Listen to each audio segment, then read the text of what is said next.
What do you do when a homeless person comes up to you with a sob story and wants money and you know they're lying? Today on Made for Glory.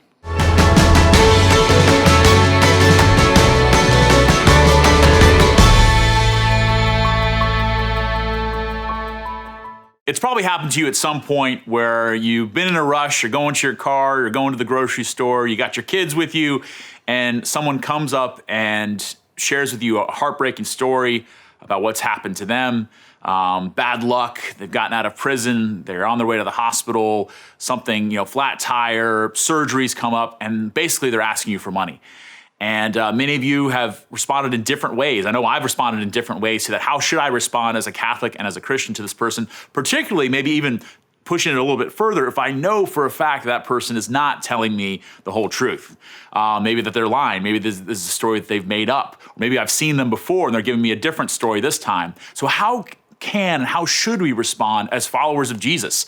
And I think the first thing that we can do, because whether you give someone money or you choose not to give them money, that might be, that can go different directions depending on the day, depending on where you're at financially and spiritually and otherwise.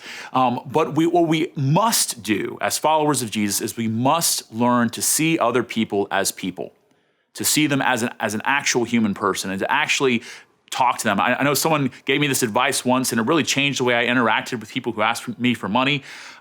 He said that the first thing I do is ask them their name.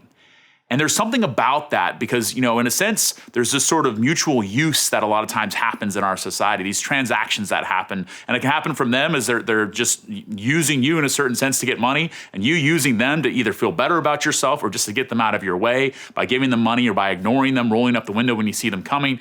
But to start with a human interaction, to say, what's your name? I'm Michael, that's my name. What's your name? And then all of a sudden there's some human interaction, because what we know about that person, whether their story is legit or not, we know that they're made out of love and they're made for love.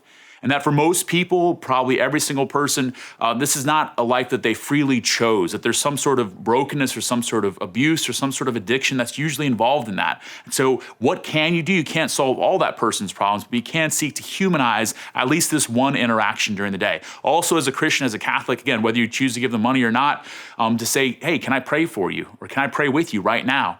And then maybe asking them to pray for you too, if they're a person of faith.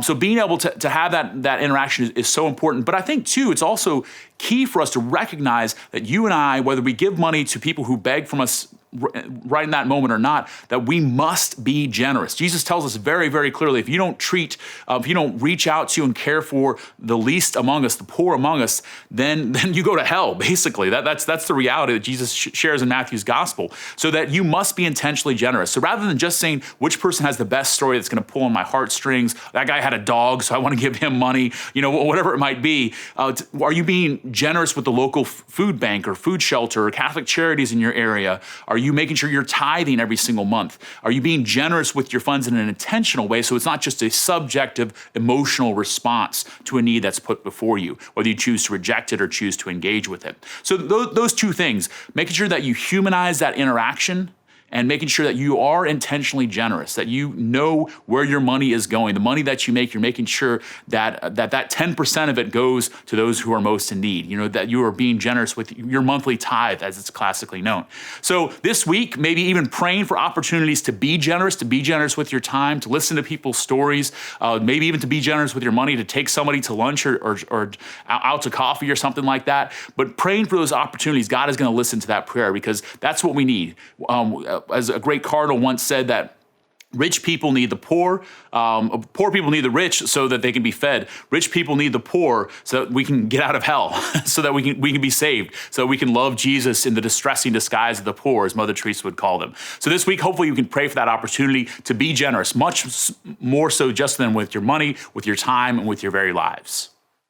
Thanks so much for watching this episode of Made for Glory. Thank you for all those who are supporting us on Patreon. We're so grateful to you. Also, as well, for all those who are leaving comments and questions below, that helps us to continue this conversation about what it means to be a Catholic in these very challenging times. God bless.